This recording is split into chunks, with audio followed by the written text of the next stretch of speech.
kerjakan, yang sedang kita kerjakan, yang akan kita kerjakan sampai menjelang ajal datang nanti dengan pahala yang sempurna. Dan semoga saja semua dosa-dosa, sengaja tidak sengaja, besar ataupun kecil yang pernah kita lakukan, dimaafkan oleh Allah Subhanahu wa Ta'ala. Demikian juga dengan kedua orang tua kita, seluruh kerabat kita, bahkan kita memohon agar seluruh muslimin dan muslimat, mukminin dan mukminat yang hidup dan juga yang sudah meninggal, dimaafkan oleh Allah Subhanahu wa Ta'ala. Serta juga teman-teman sekalian, kita selalu mendoakan agar negara kita terjaga keamanan, persatuan, kesatuan, dan kemerdekaannya. Dan Allah selalu membuat negara kita maju, makmur, serta juga bisa menjadi contoh bagi negara-negara yang lain. Dan Allah karuniakan kita pemimpin-pemimpin yang adil sampai menjelang hari kiamat nanti. Serta semoga Allah menolong saudara kita kaum muslimin yang sedang tertindas dimanapun mereka berada, terutama di Palestina dan khususnya di Gaza. Semoga Allah ikhlaskan niat mereka, terima para syuhada mereka, mulakan Islam di tangan mereka dan tangan kita semua, serta semoga Allah ikut sertakan kita bersama mereka di pahala, baik dengan doa, dengan harta, juga dengan jiwa kita. Dan semoga Allah Subhanahu wa Ta'ala menyatukan kita semua di surga Firdausnya tanpa hisab. Allahumma amin. Baik teman-teman sekalian, kita akan melanjutkan pada kesempatan ini bedah buku 10 penyebab lapangnya hati. Dan kita sudah membahas ini pada pertemuan yang lalu. Sebenarnya tema ini tepatnya hari Kamis. Dan memang di hari Kamis inilah kita membedahnya. Hanya saja biasanya dulunya ya kita membedah buku yang sudah kita selesaikan. Alhamdulillah 30 amal penyebab pelebur dosa. Dan kali ini kita sudah pindah ke buku baru bagi teman-teman yang mengikuti episodenya dan sempat ketinggalan episode pertama yang lalu. Kita sudah pindah ke buku kecil, judulnya 10 penyebab lapangnya dada. Dan insya Allah kita akan masuk pada kesempatan ini penyebab yang kedua, yaitu bersangka baik kepada Allah Subhanahu wa Ta'ala. Saudaraku seiman, ada satu amalan hati yang sedikit difahami oleh kaum muslimin. Bahkan ini bisa menjadi satu pondasi dasar dari setiap amal soleh yang kita kerjakan sehingga diterima oleh Allah Subhanahu wa Ta'ala, dan juga pondasi dasar agar seluruh dosa-dosa yang kita mohon ampunannya kepada Allah dimaafkan. Siapa yang tidak ingin teman-teman sekalian amal solehnya diterima oleh Allah Subhanahu wa Ta'ala semuanya? Dan siapa juga yang tidak ingin semua dosanya dan kesalahan dimaafkan sehingga fasilitas yang tertahan dari dosa-dosa yang pernah dilakukan kembali Allah berikan, dari kesehatan, dari keturunan, dari kebahagiaan dunia dan akhirat, terpenuhi kebutuhannya dunia akhirat, serta juga segala hal-hal yang menyebabkan datangnya hukuman ya, dari dosa-dosa tersebut juga terhilangkan. Misalnya kesengsaraan, penderitaan, ujian yang berat di dunia, serta siksa kubur, siksa di neraka nanti di akhirat, hilang. Tentu semua orang akan mengatakan, saya mau. Nah ini poinnya. Yang sedang kita bahas adalah poin yang merupakan pondasi dasar daripada amal-amal soleh kita diterima, serta juga dosa-dosa kita dimaafkan. Itulah prasangka baik kepada Allah Subhanahu wa Ta'ala. Awalnya saya akan berikan dulu kronologisnya teman-teman sekalian. Kita harus tahu pondasi agama kita seluruhnya ya. Pondasi dasar seluruhnya. Kalau tadi kita bicara nanti salah satu substansialnya. Pondasi dasar seluruh agama kita adalah keyakinan. Kalau kita harus yakin kalau Allah Subhanahu wa Ta'ala memang ada, walaupun Allah tidak nampak dengan mata kita. Karena terlalu banyak realita di depan mata kita yang terbukti kalau Allah yang pencipta. Adanya langit dan segala macam yang ada di sana, dari bintang-bintang, pergantian siang malam, burung yang berterbangan, awan, hujan yang turun di antara awan-awan tersebut ya. Kemudian juga yang ada di bumi ya, misalnya apa saja ragam tumbuh-tumbuhan beragam macam buah-buahan ya. Kemudian daratan, lautan, terus jenis hewan-hewan dengan segala macam jenisnya, dari serangga yang kecil sampai hewan-hewan yang paling besar di darat, misalnya gajah, di lautan misalnya ikan paus, dengan segala macam karakternya, dengan segala macam sistem pencernaan, sistem pembelaan ya, dirinya, kemudian populasinya dan segala macam. Begitu juga dengan manusia misalnya. Kita sendiri dalam diri kita ini Allah mengatakan wa fi anfusikum afala tubsirun, dalam diri kalian sendiri apakah kalian tidak melihatnya. Jadi memang tanda-tanda kebesaran Allah Subhanahu wa Ta'ala, mata kita bisa melihat. Sekarang Anda melihat dan mengikuti acara ini Saya pun bisa melihat ke kamera misalnya, dan saya bisa melihat teman-teman, atau kita melihatlah di sekitar kita, mata kita bisa berpikir, semua tantangan kebesaran yang luar biasa. Dari mana mata ini? Gitu kan? Siapa yang mengatur sistemnya, urat-uratnya, ya, kemudian kadar cahaya yang bisa ditangkap oleh mata, sehingga mata bisa memantulkannya kembali dan kita bisa melihat. Kemudian telinga yang ada gendang kecil saja, tapi kita bisa mendengar suara-suara yang sampai kepada kita. Begitu juga dengan hidung kita, dengan seketika bisa membedakan wangi dan busuk. Lidah kita bisa membedakan manis, asam seketika, ya. Dan segala macam hal kita bisa, pada saat kita lapar, kita rasakan ingin makan. Siapa yang membuat lapar itu? Siapa yang menciptakan kita? Siapa yang menciptakan lapar itu? Dan siapa yang mengajar kita atau mengarahkan sistemnya harus makan? Nggak bisa kepada yang lain, gitu kan? Begitu juga dengan haus. Seperti sekarang kita lagi puasa, misalnya di siang hari Ramadan, kita bisa rasakan rasa haus. Kita bisa merasakan rasa haus, teman-teman sekalian. Nah, dengan merasakan rasa haus ini, kita terarahkan minum, ya, supaya dahaga kita bisa hilang. Nah, ini luar biasa. Sistem kan, yang mau nggak mau kita harus ikutin. Nggak bisa dengan haus kita alihkan ke yang lain, atau kita lapar kita alihkan ke yang lain. Karena kalau kita alihkan ke yang lain, tetap akan lapar, tetap akan haus misalnya. Begitu juga pada saat mengantuk. Siapa yang ciptakan kita? Siapa yang ciptakan ngantuk itu? Dan kemudian, siapa yang mengarahkan kalau ngantuk itu harus tidur? Nggak bisa kita ganti dengan yang lain. Misalnya kita kalau ngantuk kita makan misalnya. Nggak bisa. Atau kalau kita lapar kita tidur. Tetap bangun nanti akan lapar. Dan seterusnya. Fungsi-fungsi sekian banyak organ-organ di tubuh kita ini. Yang mungkin kalau kita rinci hal satu tuh sudah menjadi kajian ilmiah yang sangat besar. Dan penelitian yang sudah banyak dilakukan oleh para ilmuwan di bidangnya. Maka semua itu teman-teman sekalian menunjukkan memang ada pencipta. Tidak pernah ada yang bisa mengatakan, oh saya menciptakan kuping manusia. Suruh buktikan. Misalnya, atau dia kalau kupingnya sakit bisa nggak dia obatin, atau dia ganti dengan kuping sendiri dengan mencopotnya, dia buat kuping lagi, dia nggak bisa lakukan itu. Berarti menandakan memang wujud ada pencipta, dan hanya Allah Subhanahu Wa Taala yang memang pantas untuk dijadikan sebagai Tuhan dengan mengikuti dan melihat bagaimana utusannya para nabi-nabi menyampaikan ajaran, dan juga kitab-kitab yang diturunkan dari langit seperti yang kita yakini Al-Quran, semuanya berisikan maslahat dan panduan hidup yang benar. Semua yang diperintahkan dalam agama Allah,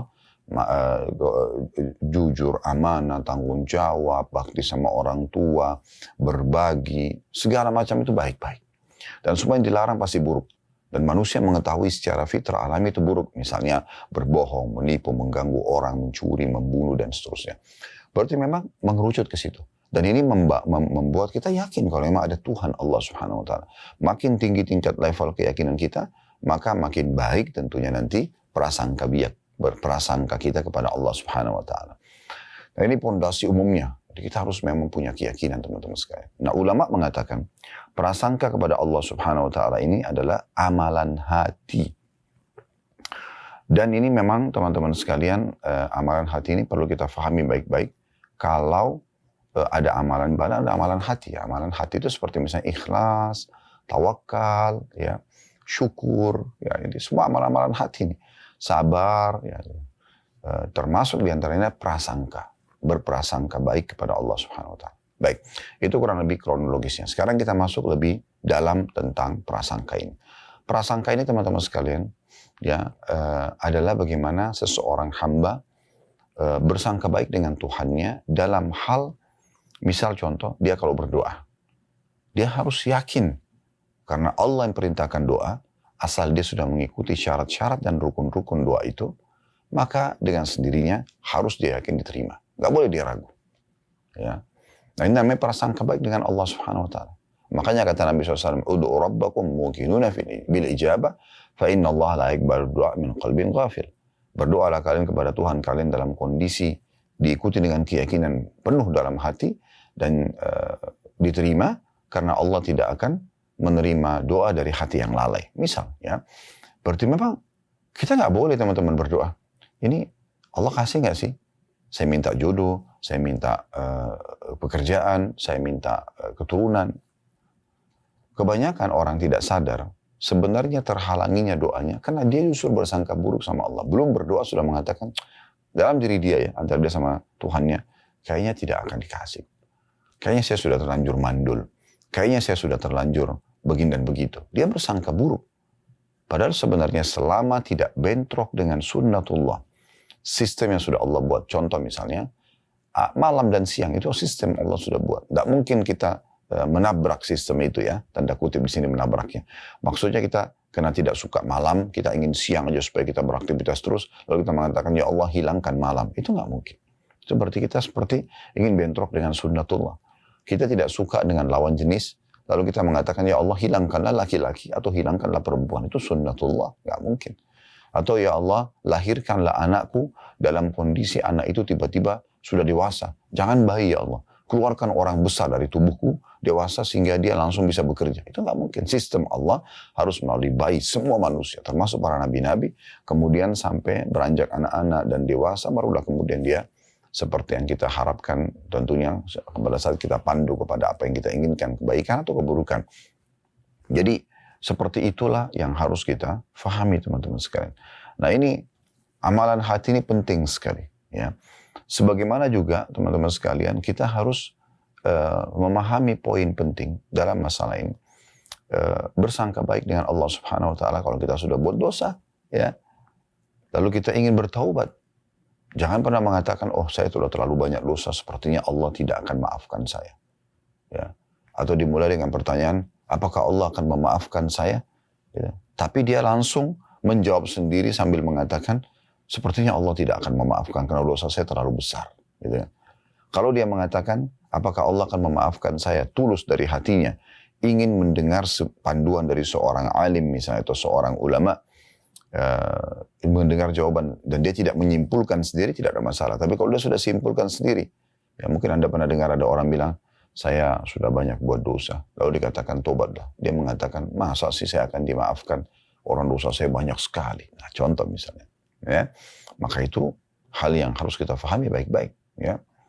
Terjadi di masa Nabi SAW, pernah ada dua orang, yang satu soleh, yang satu jauh dari agama. Yang baik ini yang soleh, menasihatin yang buruk ini. Jangan kau lakukan, jangan kau lakukan, jangan kau lakukan. Tapi orang yang melakukan ini, dosa ini masih tetap melakukannya. Seperti umumnya orang mungkin hatinya masih belum mendapatkan hidayah. Maka dia pun main menolak sajalah. Ya.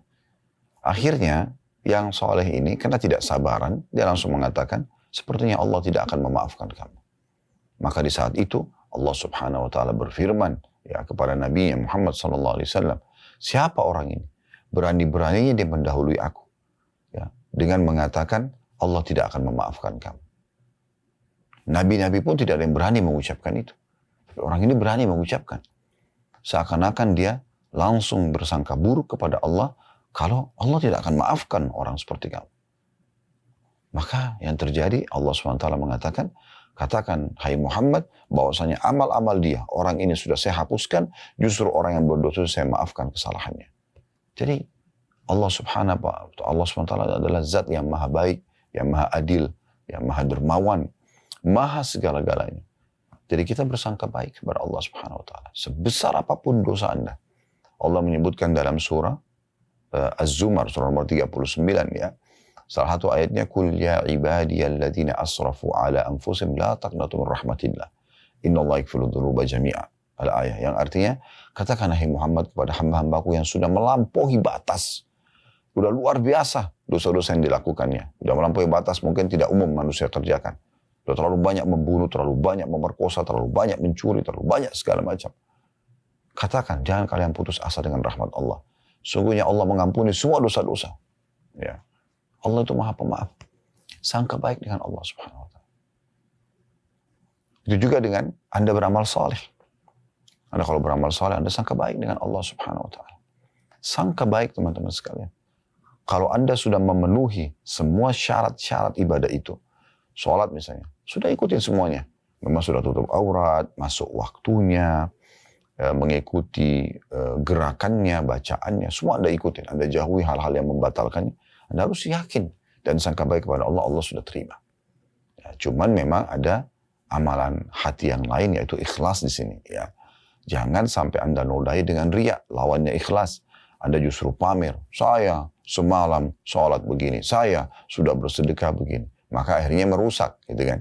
Ini babnya beda lagi, masalah keikhlasan. Tetapi di sini teman-teman sekalian, selama dia tidak mengikuti dengan hal itu, maka insya Allah akan sangat baik. Ya. Jadi memang sangat peka bahasannya, tetapi ini merupakan pondasi dasar tadi saya bilang, yang harus kita fahami sama-sama. Baik teman-teman sekalian, kita coba dengar perkataan para ulama tentang masalah ini, diantaranya Ibnu Qayyim rahimahullah. Beliau mengatakan, telah jelas perbedaan antara husnudzon dan gurur, terpedaya dengan diri sendiri. Berprasangka baik, ya, berprasangka baik mendorong lahirnya amal. Nah, cirinya orang yang sangka baik sama Allah itu, dia sudah berdoa, dia sudah sholat, dia sudah puasa, dia sudah kerjakan semua amal-amal saleh. Sisi lain dia sudah taubat dari dosa-dosanya. Maka mendorong dia lebih ingin beramal. Ya. Mendorong dia untuk lebih istiqamah. Ya. Konsisten menjaga ibadah tersebut. Kemudian juga menganjurkan, membantu dan menuntun untuk melakukannya. Misalnya jiwanya jadi ingin selalu mengerjakan, dia pun tersemangati ya untuk selalu mau mengajarkan kepada orang lain kebaikan-kebaikan tersebut, ya sehingga dia dan orang lain mengerjakan bersama-sama. Anda pernah lihat nggak ada orang yang pernah ahli maksiat, kemudian dia taubat. Setelah dia taubat, dia berubah total. Bahkan dia menjadi seorang dai, ya. Dia bukan cuma sekedar meninggalkan zinanya, bohongnya, ribanya, membunuhnya dan segala macam. Tapi dia coba untuk menjadi orang yang lebih baik. Saya bertemu dengan beberapa orang mu'allaf ya. Bahkan sempat menjadi tokoh-tokoh dunia mereka. Yang badannya penuh dengan tato, yang dulunya jauh sekali tidak mengerti agama. Dari agama Nasrani Katolik dan dari Protestan. Itu hari kedatangan dari Inggris, kedatangan dari Amerika, dan kita ketemu ngobrol gitu ya. Dan ternyata mereka tuh cara ungkapinnya, saya sadar benar kalau dulu saya itu salah. Sekarang saya ingin perbaikin, dan saya ingin coba untuk menawarkan dan menjelaskan kepada orang, kalau ini kenikmatan loh. Saya sudah merasakan kenikmatan dunia dulu yang salah. Sekarang saya nikmatin ibadah, dan ini kenikmatan yang tidak terhingga. Sehingga orang lain mau mengerjakan seperti saya. Ini luar biasa. Dan inilah yang dicontohkan oleh orang-orang yang terdahulu dari kalangan sahabat Nabi. Bagaimana para sahabat Nabi pada saat mereka bertobat seperti Ikrimah bin Abi Bakar, Ikrimah bin Abu Jahal radhiyallahu anhu. Ayahnya Abu Jahal, Fir'aunnya umat yang meninggal dalam keadaan kafir. Dia pun dulu benci Islam. Tapi pada saat pembebasan kota Mekah, dia masuk Islam. Dan setiap kali lihat Al-Quran dia nangis.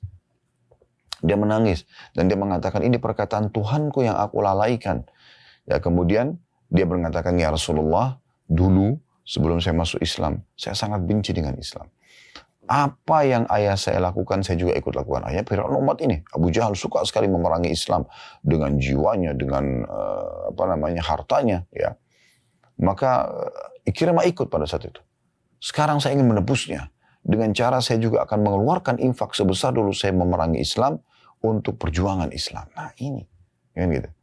Jadi mendorong dia justru untuk beramal. Itu prasangka yang baik kepada Allah Subhanahu wa ta'ala. Ini terjadi pada banyak sahabat-sahabat Nabi yang lain.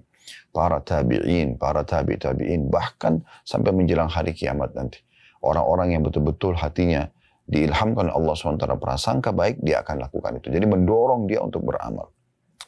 Kemudian kata beliau, inilah sikap yang benar.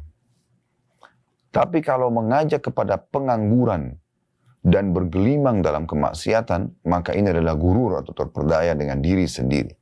Jadi, sudahlah, Allah kan maha pengampun. Udah saya nggak usah taubat, nanti Allah maafkan kok.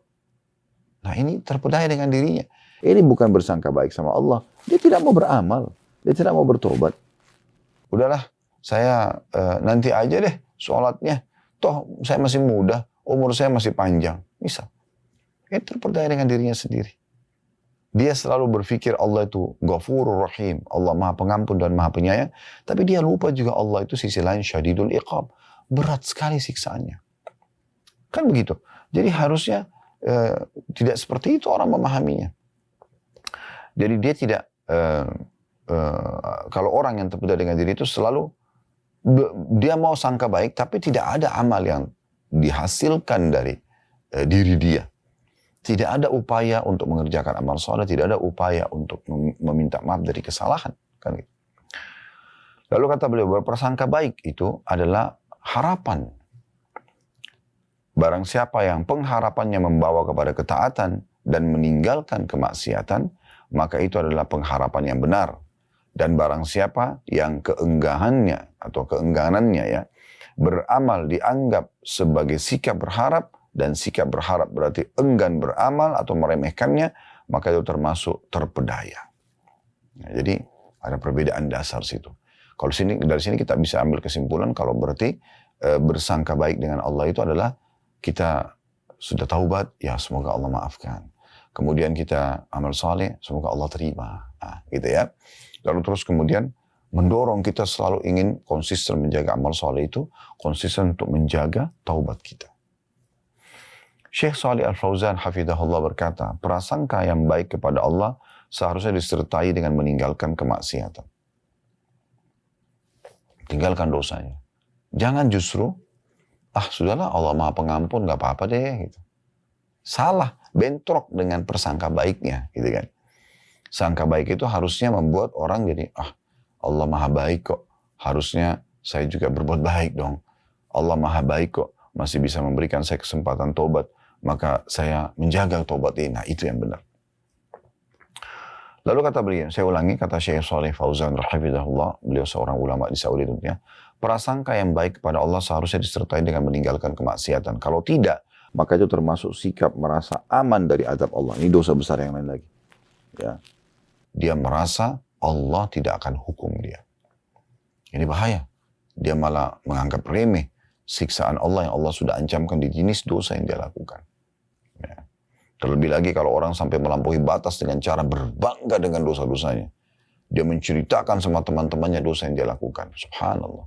Ini yang kata Nabi SAW dalam sebuah hadis, ada seorang hamba yang Allah Subhanahu Wa Taala sudah tutupi perbuatan dosanya semalaman, lalu kemudian dia sebarkan pelanggarannya itu. Ini termasuk mujaharah bil maksiyah, memamerkan kemaksiatan. Ini lebih cepat siksaan Allah datang kepada mereka.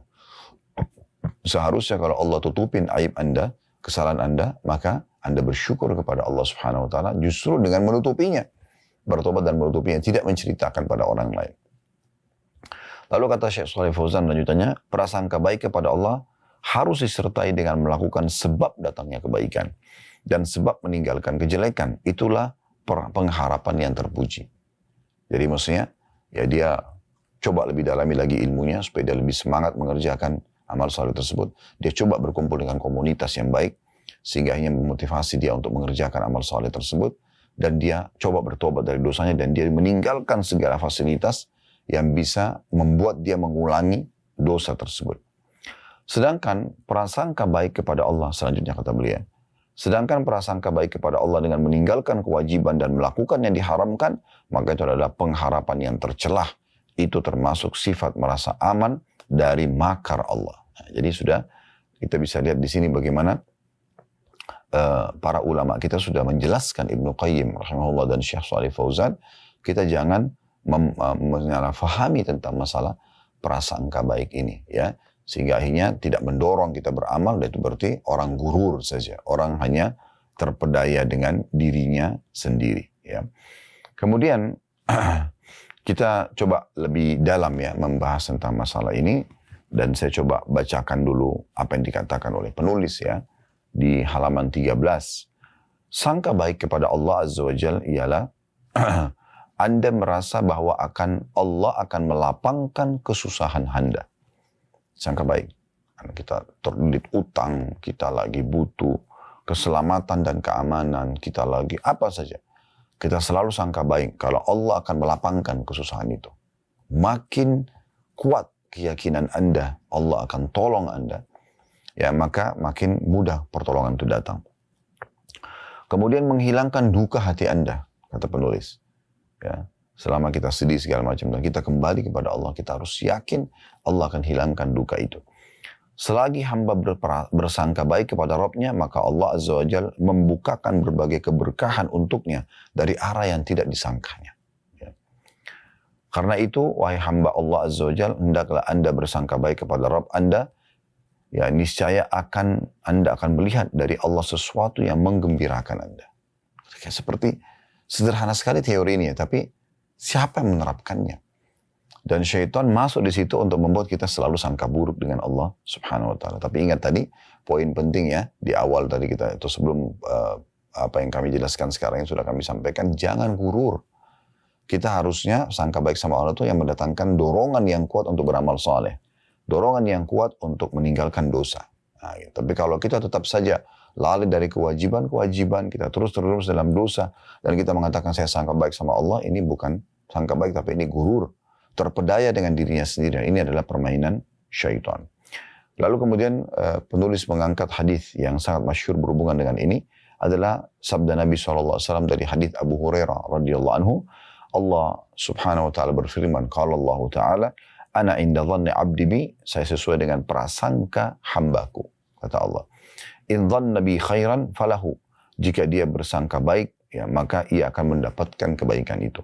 Wa in dhanna syarran falahu, dan jika dia bersangka buruk, maka dia pun akan mendapatkan keburukan tersebut. Ya, hadis ini diriwayatkan Ahmad dan juga Ibnu Hibban. Ini yang ditulis oleh penulis cuma sedikit saja, kurang lebih 2 paragraf ya, kurang lebih. Dan seperti biasa kita lebih panjang lebar menjelaskan masalah itu. Dalam hadis yang lain, kita ini tambahannya ya, yang mirip dengan ini. Hadis yang diriwayatkan oleh Imam Bukhari dan Muslim, ya, dari hadis Abu Hurairah juga radhiyallahu anhu, bahwasanya Nabi SAW bersabda, yaqulullahu ta'ala, Allah Subhanahu wa ta'ala ya berfirman, ana inda dhanni 'abdi bi wa ana ma'ahu idza dzakarani. Aku sesuai dengan prasangka hambaku, dan aku selalu bersamanya kalau dia mengingatku. Ya. Fa in dzakarani fi nafsi dzakartu fi nafsi. Kalau dia mengingatku dalam dirinya, aku juga akan ingat dia dalam diriku. Wa in dzakarani fi mala'in dzakartu fi mala'in khairin min. Kalau dia menyebut aku dan mengingatku di tempat keramaian, maka aku juga akan menyebutnya di tempat ya keramaian yang lebih baik daripada mereka, maksudnya komunitas para malaikat. Wa in taqarraba ilaihi shibran taqarrabtu ilaihi dhira'an. Dan bila hamba itu mendekatkan diri kepadaku 1 jengkal saja, sedikit berupaya untuk amal saleh, sedikit berupaya untuk taubat, yang meninggalkan dosa, maka aku akan dekatkan diri kepadanya dengan sehasta. Wa in taqarraba ilayya shibran taqarrabtu ilaihi dhira'an. Ya. Maaf. Wa in taqarraba ilayya dhira'an taqarrabtu ilaihi ba'an. Dan kalau dia mendekatkan diri kepadaku sehasta, maka aku dekatkan diri kepadanya sedepah. Wa in atani yamshi ataitu harwalah. Kalau dia datang kepadaku sambil berjalan, aku akan datang kepadanya sambil berlari kecil.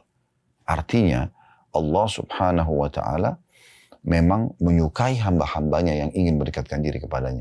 Allah mau kita manja, saudaraku seiman. Allah mau kita manja. Kenapa kita tidak manja dengannya? Kalau Anda misalnya berdoa kepada Allah SWT dan Anda belum mendapatkan hasilnya, jangan lupa hadis Nabi SAW.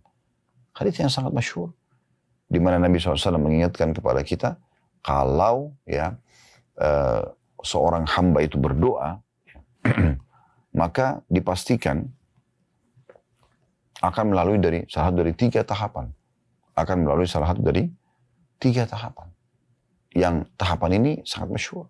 Ya, kata Nabi SAW dalam hadis ya, di masalah ini, ma min muslimin yadu bida'watin laisa fiha ithmun wala qati'atur rahim.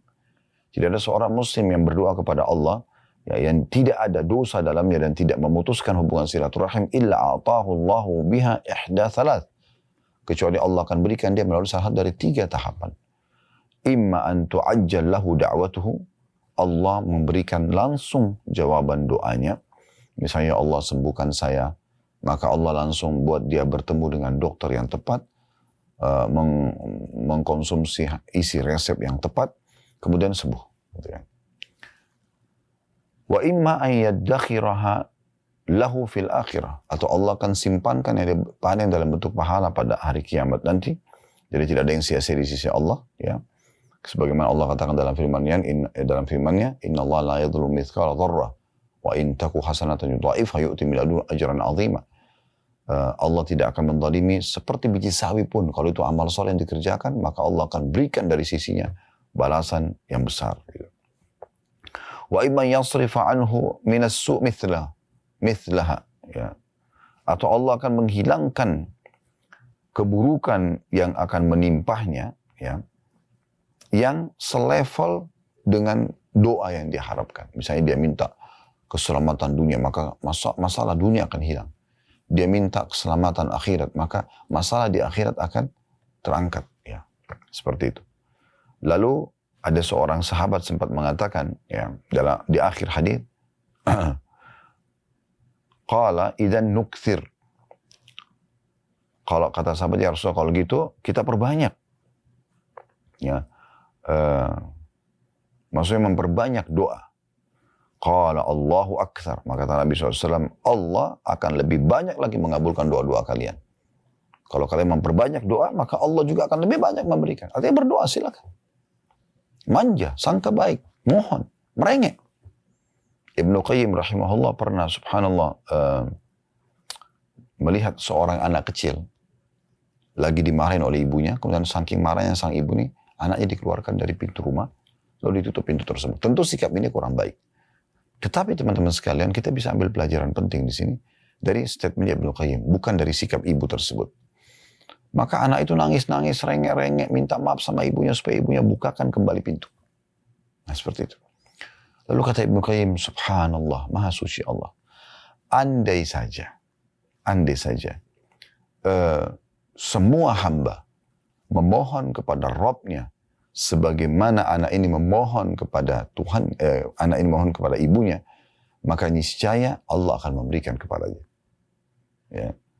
Jadi belum dikasih, makin merengek, makin manja, makin memohon, makin berusaha untuk menguatkan doa itu dengan amal-amal saleh yang lain.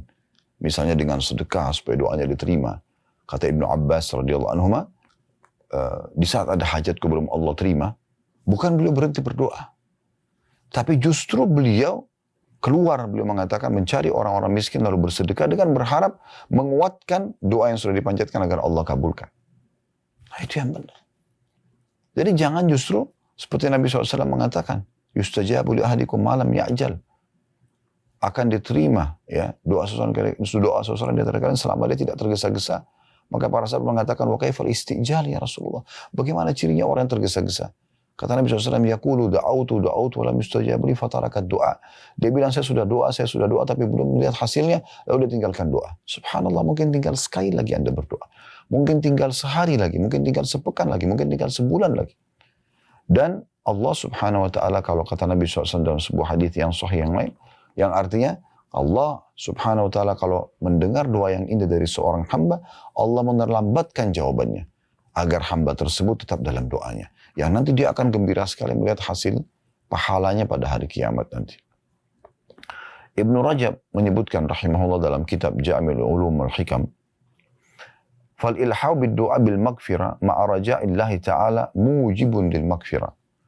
Terus meminta, tidak berhenti ya, dengan doa dan memohon ampunan kepada Allah disertai dengan penuh harap padanya, bersangka baik kepadanya, adalah jalan yang paling cepat mendatangkan pengampunan itu sendiri. Jangan pernah putus asa. Dan ketahuilah teman-teman, kalau kita sudah terdorong untuk memanjatkan doa kepada Allah, memohon hajat kita dan merengek dan manja kepadanya, serta kita memohon agar Allah memaafkan kesalahan kita dan kita terus konsisten melakukan itu, maka ini berarti Allah menginginkan kebaikan buat kita. Dan ketahuilah ini adalah amal yang paling tepat yang Anda lakukan. Berdoa dulu. Kenapa kita sebelum melakukan aktivitas dalam agama Islam, dalam syariat Allah SWT disuruh berdoa? Berdoa sebelum makan, berdoa sebelum keluar rumah, berdoa sebelum pakai pakaian, masuk kamar mandi, biologis, dan segala macam. Supaya kita memohon dulu kepada Allah, baru kita beraktivitas. Itu yang benar. Kalau kita tidak, kita kan ikhtiar dulu. Kalau sudah mentok, di 30 dokter, nggak ada solusinya, baru sholat malam dan berdoa. Baru umroh. Terlalu banyak orang lakukan itu, umroh haji pada saat penyakitnya sudah kronis, tidak bisa sembuh lagi. Dan dari awal dia memohon kepada Allah SWT. Dan dari awal dia menjadikan doanya, komunikasi, manjanya, merengeknya sama Tuhannya adalah senjata utamanya. Sehingga nanti obat, dokter yang didatangkan oleh Allah ini yang terbaik, yang segera menyembuhkan penyakitnya. Nah itu poinnya.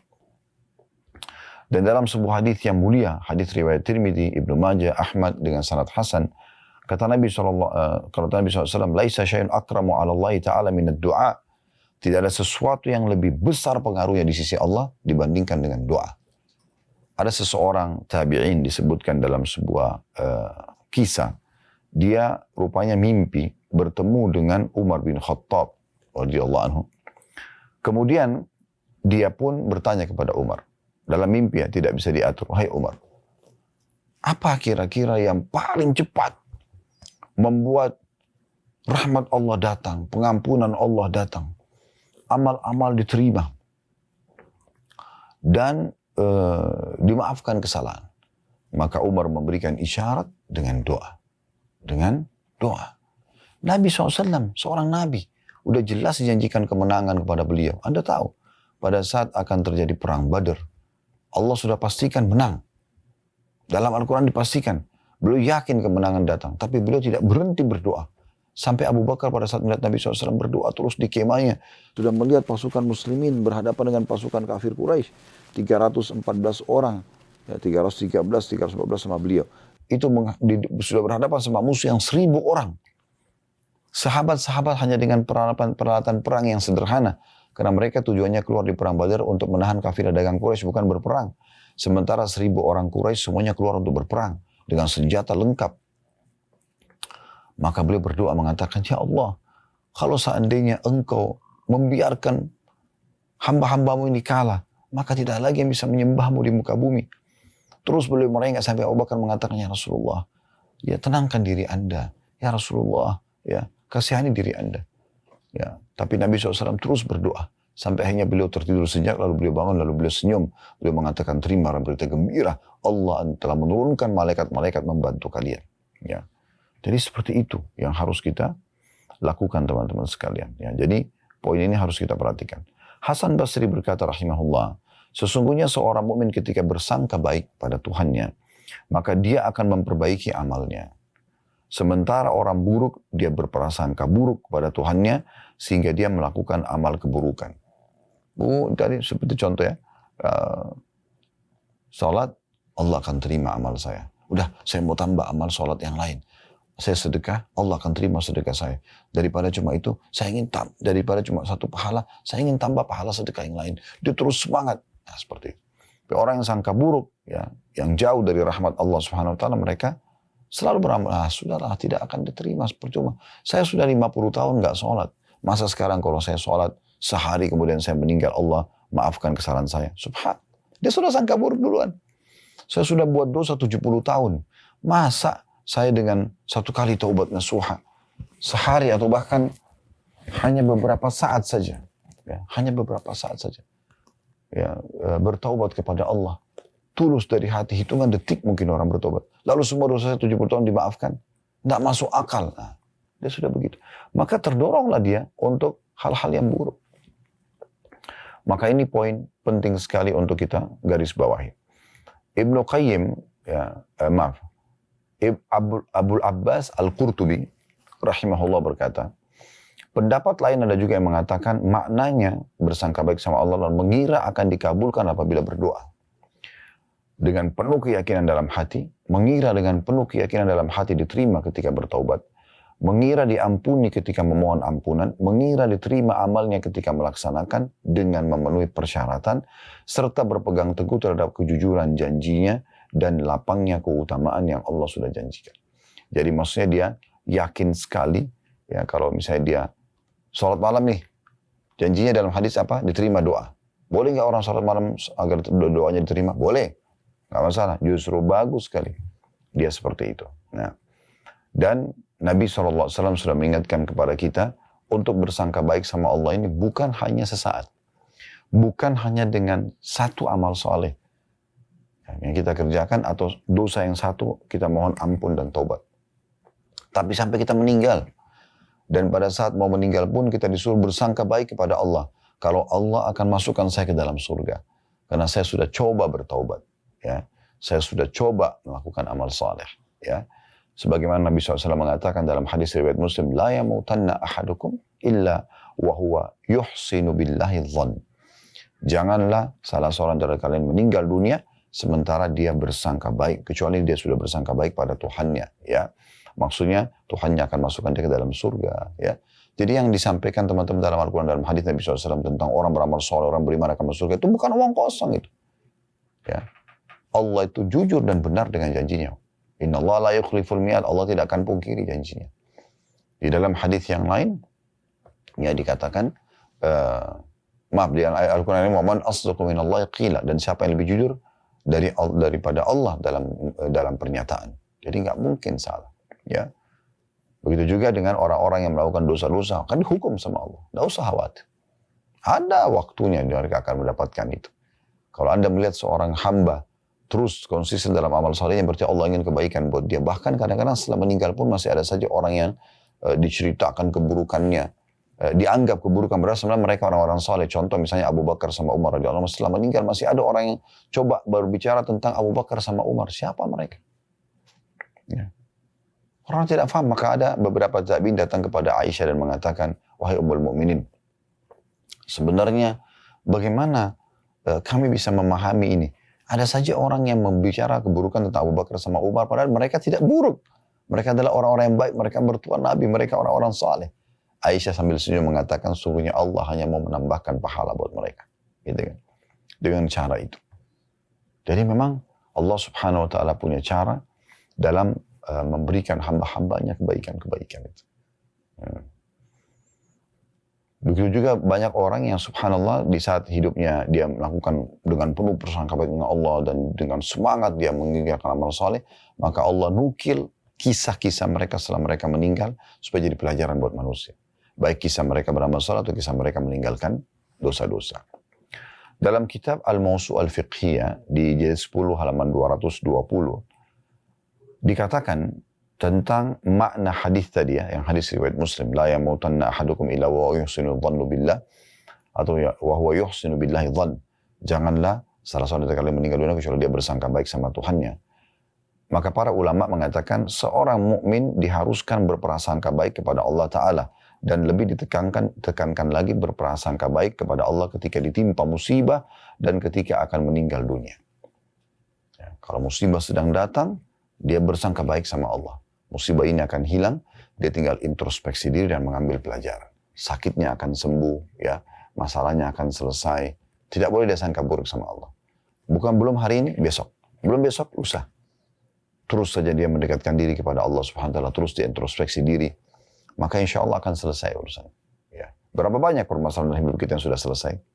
Kenapa Anda lupa semua pengalaman hidup Anda yang sekian tahun dan berapa kali Anda mengalami permasalahan dan selesai, sementara sekarang ada musibah, ada ujian datang lalu Anda tidak sangka baik kepada Tuhan Anda. Kalau ini akan selesai. Caranya sederhana, tinggal introspeksi diri.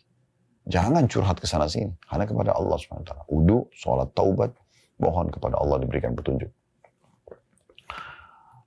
Disebutkan